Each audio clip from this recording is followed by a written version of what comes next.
Ito po pala yung mga Hermes haul natin mamaya, unbox natin siya. Pero 10 years bago siya naging maluwag sa pagre-regalo sa akin kasi very strict talaga siya sa finances namin. Mahal, di ba naalala mo noon, parang sa credit card, super happy natin kasi finally nabigyan tayo ng 25,000 pesos. And saan yung first ever credit card mo? BPI, yung first ever credit card niya. Kasi kailangan namin siya sa business. Tapos, siya yung nauna talaga. Ngayon, tignan natin ma'am, para naman makapagbagong taon ka. Akin yung wallet mo, nistorbo ko talaga si Louie.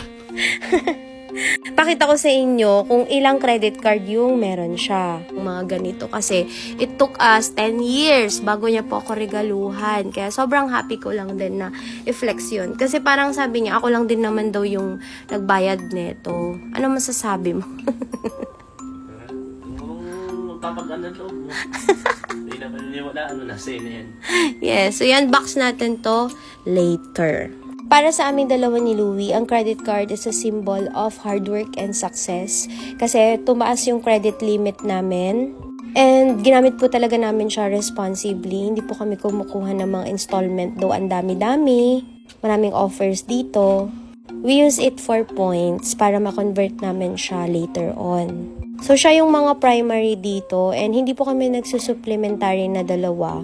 Kasi po, habol nga namin good credit standing. Pag negosyante ka, dapat maganda yung credit mo. Gamit na gamit ni Louie, oh. Tignan mo, ma'am. Sira-sira. Ito yung kanyang BPI Platinum Rewards. Dati color blue to, pero na-upgrade siya sa Platinum. Ito naman yung kanyang BDO Platinum. Ito yung super old talaga, grabe. Yung kanyang Metro Bank. Tignan po ninyo, October 2021 pa po yan.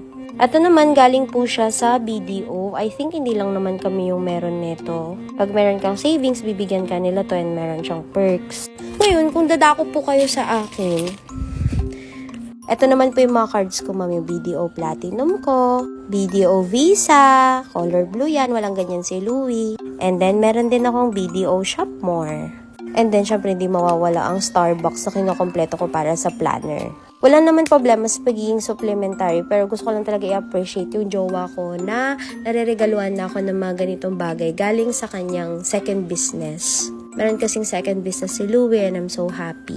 Yun lang, Happy New Year. Ayusin ko itong mga credit card kasi baka mainis yun sa akin. Pinagugulo ko.